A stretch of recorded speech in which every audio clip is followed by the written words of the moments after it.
Now in today's video, we're going to be looking at my top transfer targets ahead of Game Week 20. Of course, we're going to be looking at all the key projected data as well you need to make the best decisions for the upcoming game week.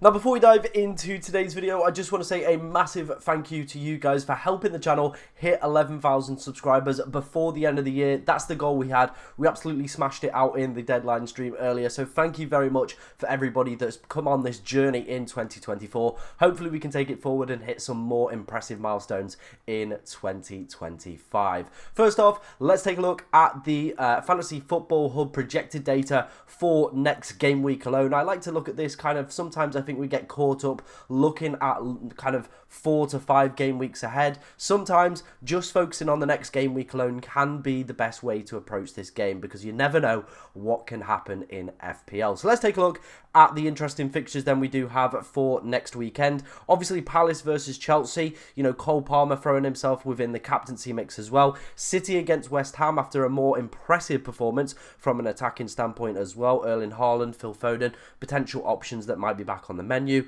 Villa have got Leicester as well, so those that went for Watkins in game week 19, that could be another decent fixture if he can live up to the hype there. Fulham have got Ipswich, and definitely a team, I think when we look at the projected data and some of their players going forward, a team I would be looking to invest in from a defensive standpoint. I think there's a little bit too much rotation in the attack, but again, we'll talk a little bit more about Fulham, but a good fixture for them next week against Ipswich. Obviously the big game on Sunday, the Liverpool versus Manchester United game. Liverpool really fancied here from the Fantasy Football Hub model for projected goals as well. Decent clean sheet odds. And the way that the Manchester United have been playing in recent weeks, I still think probably Mohamed Salah is going to be one of the most captain player for next game week. Despite, you know, Chelsea having a pretty decent fixture. Only one win at home so far this season for Crystal Palace. City having decent fixture as well. But yeah, I still think it will be Mohamed Salah that will be leading the way. So pretty good projected goals for them there. Let's move on then to kind of a little bit more further forward data using the 11ify data. Of course, if you want to go and check this out, I will leave a link to 11ify's amazing website in the description. First off, starting off with clean sheet data over the next 5 game weeks. As you can see, Arsenal's is absolutely exceptional. I definitely think a double up on Arsenal defence is the play to make right now. Obviously with Bukayo Saka out injured, I think there's a little bit of rotation going off in the attacking line. I think as well they do look a little bit more lacklustre going forward without one of their most creative players. We saw that against Ipswich. I know they could have scored more, but they just didn't seem like the same Arsenal we've seen so far this season. So I think if you've got one Arsenal defender, I probably would be looking at getting a second to the list. I know I'm currently looking at upgrading one of my cheap defenders to maybe a Urian Timber, a Gabriel, or a Saliba, as I already own Raya. Like I said, those clean sheet percentages are really good. The other thing as well that you probably need to be looking at is the effective ownership of Arsenal as a whole, that whole back line. I think most weeks at the moment it's hovering around 115 to 120, which actually means that you're losing out on rank every time Arsenal keep a clean sheet unless you have got 2 or 3 Arsenal defenders within the side. So just something to note down. You know, you might be celebrating these Arsenal clean sheets, but if you've only got one player from that back line, they're actually going to be losing your rank. So probably with strong projected data over the next few weeks, worth an investment as well. Liverpool not too bad on that list as well. City, I think very easily could have conceded again today at Leicester. I think you've taken your chances with Lewis, you've taken your chances with Gvardiol and rode it out a little bit. Forrester up there as well. Definitely if you've got Aina and very easy hold. Any of their other defenders as well, Mikalenkovic, Sells also probably should be on people's radars as well going forward. It will be interesting to see how long that Murillo injury is as well and what impact that might have on the squad going forward as well in terms of their defensive data. Didn't obviously impact the Everton game because it's Everton and they can't really score, but going forward with some more difficult opposition could be one to potentially monitor as well. Everton, now they've got out of that December horrible period of fixtures with again, pretty decent defensive data. I think people like Mikalenko might potentially emerge as potential budget options as well. Crystal Palace are about to go on a really good run after the Chelsea game in 20 as well. So I think people like Munoz, Chalobah, if you really don't have the money to stretch up to Munoz, could also potentially be maybe worth a little bit of a gamble. Let's move on then. Let's take a look at the projected attacking data from 11ify. Like I said, please feel free to go and check out this amazing website in the description. I use all the data within my videos because it's so good at predicting the future. It's really good. That and the bookmakers together just makes you a better informed manager as well to make some really, really good decisions. As we can see here with projected goals, obviously, let's first of all talk about Manchester City. I think for the next 3 to 4 game weeks, it could be worth maybe a little bit of investment into that City attacking lineup. Foden went off around 60 today, so I don't think he's going to be the option. Savinho could potentially be worth a punt. We're obviously going to talk a little bit about Erling Haaland, and later, obviously, a goal and 2 bonus for him. I think he probably could have got a little bit more out of that game as well. Had a few other big chances as well. 0.99 expected goals today as well. So maybe City are starting to get themselves back. They're obviously playing 4 of the worst defences as well in the league for XG conceded. So you could see City scoring a few over that period as well. Decent projected goal numbers as well. But is it probably going to be a case of ripping your team apart to get Erling Haaland in? And is it going to be worth it? I probably am more towards the side of no, but we'll discuss it a little bit more when we talk about Erling Haaland. Liverpool's are obviously pretty decent, but again, trying to predict that rotation outside of Salah, don't think it's going to be worth the headache for me. Chelsea's are pretty good across the board after match day 20 as well. So again, Cole Palmer, maybe if Nicholas Jackson isn't dropped in the Ipswich game, going to be worth it. We're going to talk about Newcastle as well. They're about to go on a really, really good run as well. Good projected data. We're going to talk about 2 of their players a little bit later in today's video. Obviously, Alexander Isak being the standout attacking option as well. I know you've got obviously Anthony Gordon, Jacob Murphy that a few people are potentially looking at with his cheap price point as well.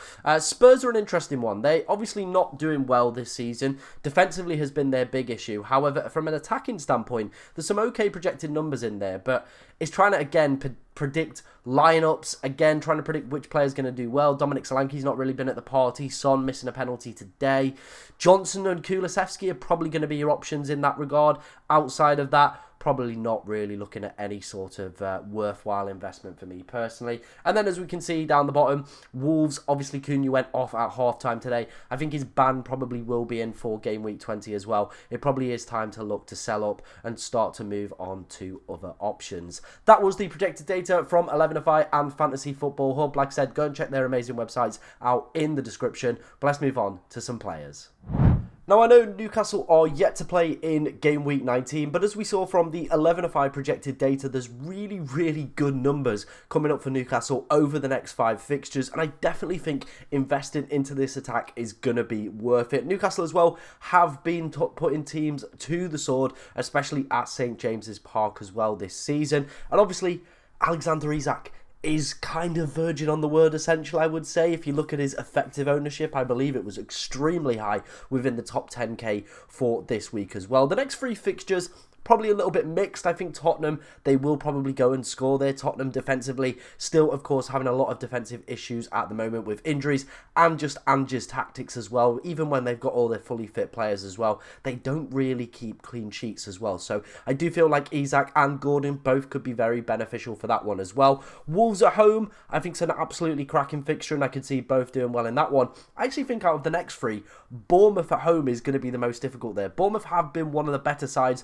for XG conceded so far in the Premier League. However, away, still a little bit questionable. Like I said, Newcastle's strong record at St James's Park as well this season. As you can see, Alexander Isak's record in the past 5 games as well. 7 goals, 2 assists, plenty of shots in the box. Amazing underlying data. And when you watch this Newcastle team, everything, and I mean everything, flows through Alexander Isak. And I feel if you haven't got him, I think now is the time. You've got to really, really have a plan to go and get him. Maybe if you've got Cunha, obviously the suspension looming, the potential injury as well with him going off at half-time.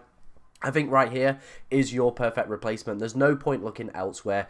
Go and get Alexander Isak into your side. So that for me feels like a little bit of a no-brainer. If you haven't got Alexander Isak already within the side, what are you doing? Go and get this man. He's probably going to hit over 50% owned, I would say, within the next few weeks. Good fixtures, good projected goals coming up as well. Definitely time to invest in him if you haven't already. Then let's move on to the other midfield options. So we've got Anthony Gordon, yes. Then, of course, we do have Jacob Murphy as well, who's the cheaper option at 5 million. Both of them Data's probably a little bit questionable, I would say. You know, per 90 data, I actually think Gordon slightly edges it over Jacob Murphy. However, over the past 5 game weeks, Jacob Murphy's expected goal involvement numbers have been better. However, Gordon is very much more secure within his minutes. Murphy usually coming off around the 60th to 70th minute as well. However, when you are paying 5 million, I don't think it's the worst deal in the world, but I do feel like there is going to be some rotation at some point on that right-hand side, and I do feel like Anthony Gordon, for me personally, is the better of the 2 options. However, will he justify spending that extra 2.3 million? I think just purely down to the fact that I know Anthony Gordon is a very, very solid Premier League player. You know what I mean?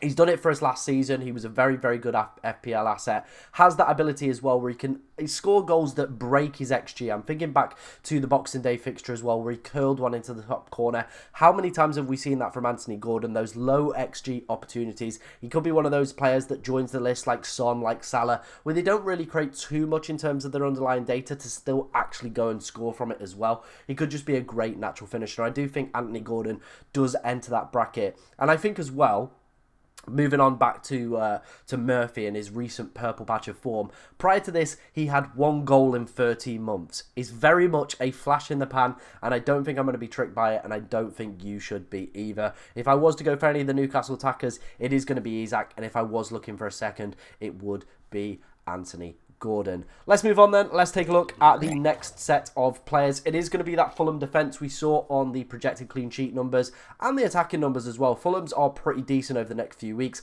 Ipswich in game week 20, then it's a really, really good run for them over the next, I would say even 8 fixtures if you can rotate around the defenders. Obviously, Anthony Robinson is going to be the top choice as well. You've got Leno in goal if maybe people are still looking for goalkeeper options as well. If you haven't replaced Flecken and got a little bit of money left over, Leno could be a decent one.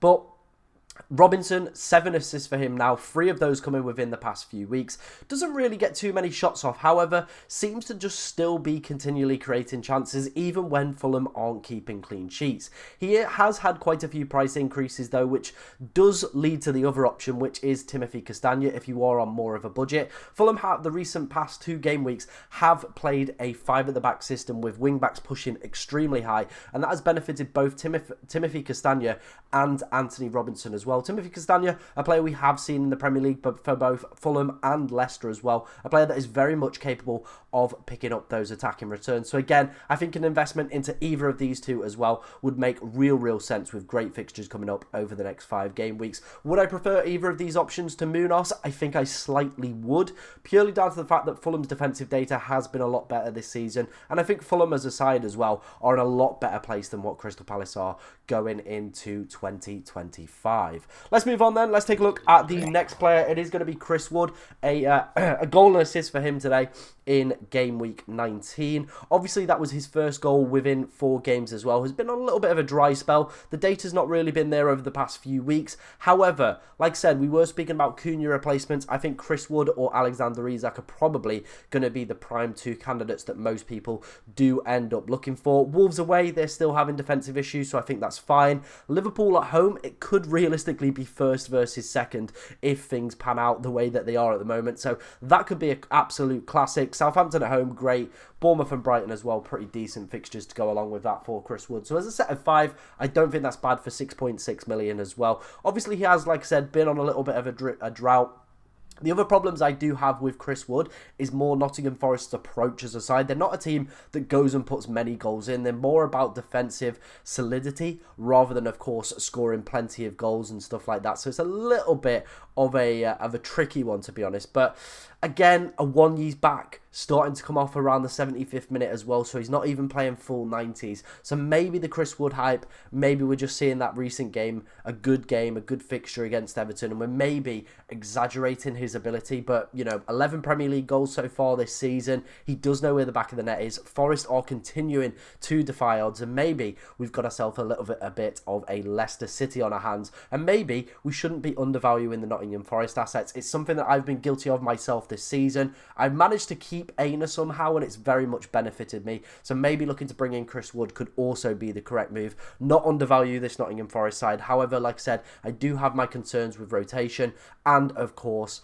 you know, Nottingham Forest as a side in general with their attacking players, not the best. But let's move on then to our final forward in today's video before we move on to the projected data for players and predicted points from Fantasy Football Hub. First up, well, last up, sorry, should I say, is Erling Haaland. And I want to have a discussion about him again because I know people will be potentially looking at him after getting a goal and, you know, 2 bonus as well. So an 8-pointer, not bad, but when you're paying 14.8 million, that is quite steep for an 8-pointer. However, the next 3 fixtures are pretty good. We saw from the 11-5 data as well, there's really, really good high projected goal numbers for Manchester City. They did look a little bit better of an attack. However, maybe that was just because Leicester made them look a better attack. You know what I mean? Leicester aren't really a good team. So maybe we're overvaluating this one individual performance. However, once Haaland got his goal, he did seem to have a little bit more confidence. Could have got a few other opportunities as well. And as you can see, 2.75 over the past 5 game weeks for 2 goals isn't terrible